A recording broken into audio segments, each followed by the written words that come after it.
Thank you, Chair Fletcher. I wanted to go back to the slide, housing data infill areas. And I just want to make sure I understand it completely. So when we talked about VMT efficient areas and then we talked about infill, we're not including in each category the previous category. We're talking about exclusively these added numbers. I just want to make sure I understood that correctly. And then I had some follow-up questions for staff. Supervisor Anderson, through the chair, there is some slight overlap between the numbers. For example, some of the infill areas are within the VMT efficient areas, so you do have overlap in between the various options. So just keep that in mind when looking at the chart, and we'll bring it up here in a second. So when we look at it, we're looking at the total number. So 1,700 goes to 2,900, but those 1,700 may be in that 2,900, correct?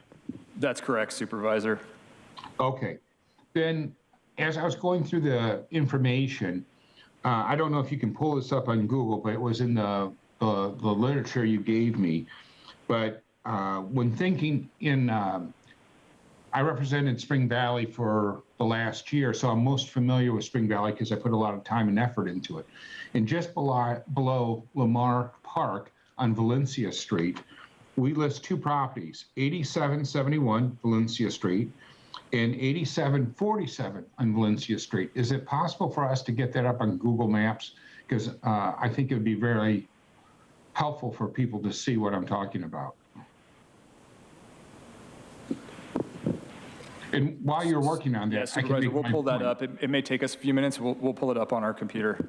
Great. And while you're doing that, I'm going to make my point, and then as we see it, people can see. So in the one instance, the one property, 8747, is a vacant lot. And it makes perfectly good sense that we could build that out with infill, and on it, we could get to what we claim as potential housing, because these both these properties, and this is throughout the county, but these two properties, because they're almost next door to each other, are great examples. Then when you look at the 8771 property, there's a house on it already. So for it to get to 15 units, I think that we would have to eliminate the house, which begs the question, one, how's that owner incentivized to eliminate his home and then put 15 units in? And I think that that's what the paperwork shows is 15 units. And the reason why I bring this up is I think it's a little disingenuous for us to claim these properties is under constructed when it requires us to eliminate housing to create housing. And I think that there is no real incentive for a person to do that. I get that a person's incentivized to develop vacant property. I don't get the incentive. And I think that if you switch to you're very close to it. It's just down the street a little more. And you can see that big lot that's open on the right. That's the vacant lot I was talking about. And then if you move down Valencia, right after that row of white roofed buildings, you'll see two lots, one big lot and one smaller lot. So that's the lot you're on right now. That one we have slated for infill, which is terrific. It's easy. The one next to it involves that house you can see right there, and then their backyard. And so to say that these are easily and should be included, I think it's disingenuous. And I was just wondering, do we have any kind of number showing, by the way, I'm sorry, I'm looking up at the TV, my TV screen instead of towards the camera, but do we have any numbers that show how many of these properties have homes or residential on them already that we're counting as potential moving forward? And that's 50, I think it's 50, am I correct? It's 15 units slated for 8771 as a potential find? Supervisor Anderson, through the chair, you're correct in your summary. So the number of housing units that we're talking about are planned units. So they're like the maximum number of homes that could be provided on those particular properties. In terms of, looking at, those numbers actually being produced, those would be potentially redeveloped properties. So in response to your question, yes, the home would be removed and then potentially replaced with higher density, more dwelling units. That would be kind of what the plan currently allows for. In terms of the issue I have with that is you can virtually say that on my house. I mean, you could eliminate my house and put 4 units in. You can eliminate any one of our houses and do that. So, the likelihood of it happening are slim to none. And so if there was a way moving forward to differentiate them so that it was clear that these are not likely versus the lot next door, which is very likely. Because when we're talking about these numbers in this sheet, we're including properties that would have to be eliminated and then made higher greater density.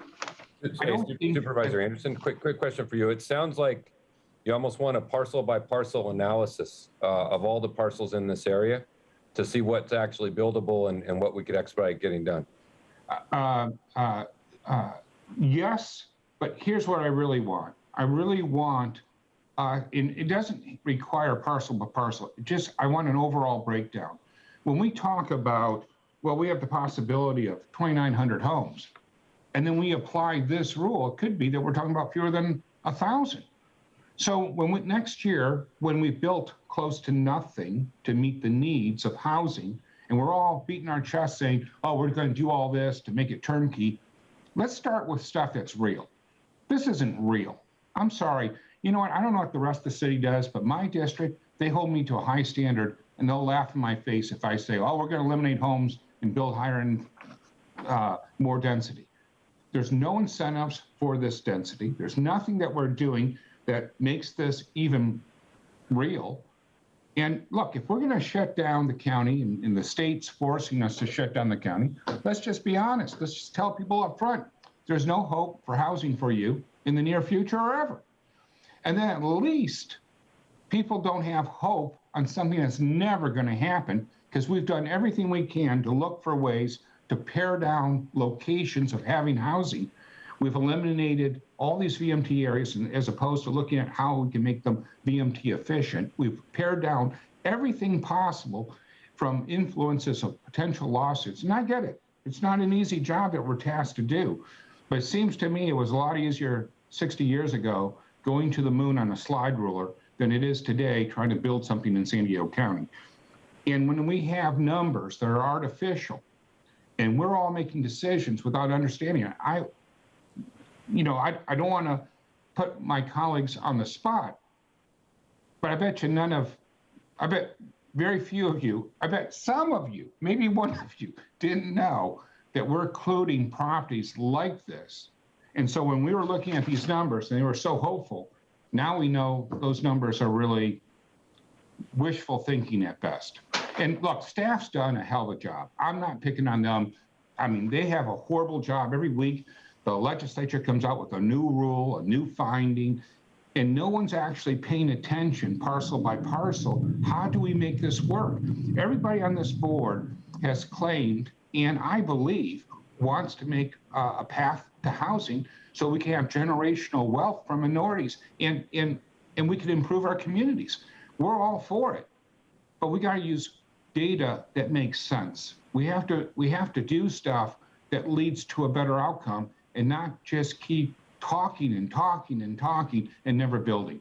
And the thing that I'd like to ask is, and I don't know if it needs to be an amendment, but it'd be great in my mind is no matter what we choose today, that we come back a year from now, we find out exactly how many things were built, what percent were built, because you made the points earlier, Chair Fletcher, of how little we have built over the years. And if we're not building, then let's change what we're doing so that we may. It sickens me, and I ran on this platform that our kids deserve to live in our communities. And I got to tell you, I'm at that age where everyone's visiting their grandkids in another state. And when people can build in Temecula and Wildomere and all these areas in Riverside County and they're commuting to work here, we failed. We failed carbon, we failed the VMT, we failed on every level. And it's hurt our communities. So look, I'll get off my high horse. I know that your hearts are in the right place, that we're all heading in the right direction. But if we're going to continue to count properties that have houses on them and not note them, then we don't have real numbers. And if we're not going to build, then let's just be honest and let people make decisions so they can move to communities that allow their children to live in the same community. Thank you. I have great affection for you in the second of this motion, but in good conscience, I have to offer, geez, I can't think of the word. I'd like to offer a substitute motion for option 1A3, keeping everything the same. If I have someone to second it, I'd like to have that vote. I'll second that. Thank you. Okay, we have a substitute motion and a second to adopt 1A3 with all of the other things that were included in the original motion. Let me ask the clerk, please call the roll. Thank you, Chair Fletcher. Supervisor Anderson? Aye. Supervisor Lawson-Remer? No. Supervisor Desmond? Yes. Vice Chair Vargas? Chris, no. Chair Fletcher? Fletcher, no. Thank you, Chair. Of course. That Okay, motion- nope, go ahead. Let our clerk finish the script. Go ahead, sir. Thank you. That motion fails with Supervisor Anderson and Supervisor Desmond voting yes, all their supervisors being present and voting no.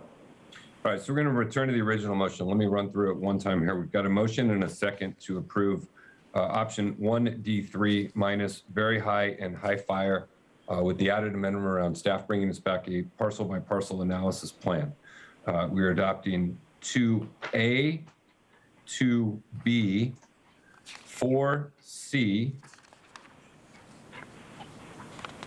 6D with the addition of issues around land trust, 3A, 3B, 7A, 7B, 7C,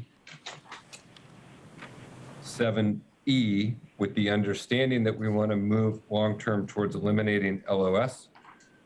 And that is the motion and the seconds.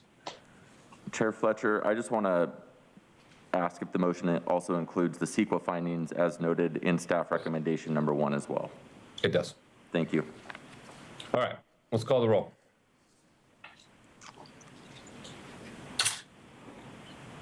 Thank you, Chair Fletcher.